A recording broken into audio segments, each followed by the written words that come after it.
यहाँ रहने वाले जितने गरीब लोग हैं उनके बच्चों के पास पढ़ने का कोई सुविधा ही नहीं है। गरीब का बच्चा जा रहा है पढ़ने, वहाँ पढ़ता नहीं है, खिचड़ी खाया और घरे चला आया। कॉलेज में खिचड़ी नहीं बट रहा है लेकिन वहाँ से डिग्री बट रही है। बिहार के शिक्षा व्यवस्था का हाल ये है, स्कूल से खिचड़ी और कॉलेज से डिग्री बट रहा है। पढ़ाई दोनों में कहीं नहीं हो रहा है। तो अगर पढ़ाई चाहिए क्योंकि यही रास्ता है गरीबी से निकलने के लिए, तो बिहार में सबसे ज्यादा पैसा शिक्षा पर खर्च होना चाहिए। इसलिए जनसुराज कह रहा है कि जब हमारी व्यवस्था बनेगी तो 1 घंटा के अंदर शराबबंदी को उठाकर फेंक देंगे। अगर बिहार में विश्व स्तरीय सबसे अच्छा शिक्षा व्यवस्था बनाना है तो 5 लाख करोड़ रुपया चाहिए। 5 लाख करोड़ रुपया चाहिए अगले 10 वर्ष में, तो देश का सबसे अच्छा शिक्षा व्यवस्था बिहार में बना दिया जाएगा।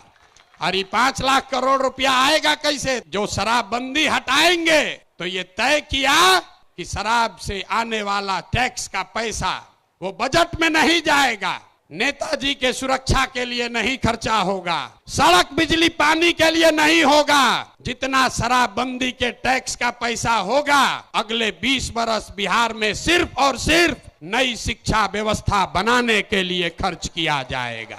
अब समझ में आया काहे हटाना चाहते हैं? हर बरिस 20,000 करोड़ रुपया शराबबंदी के चलते नुकसान हो रहा है, तो 20 बरस के पैसे को, शराब के टैक्स को अगर आप नई शिक्षा के व्यवस्था के लिए खर्चा करें तो 4 लाख 5 लाख करोड़ रुपया बिहार के बच्चों के मुस्तकबिल को बदलने के लिए उपलब्ध हो जाएगा। हम ये नहीं कह रहे हैं कि शिक्षा व्यवस्था बनाएंगे, उसका रास्ता भी आपको बता रहे।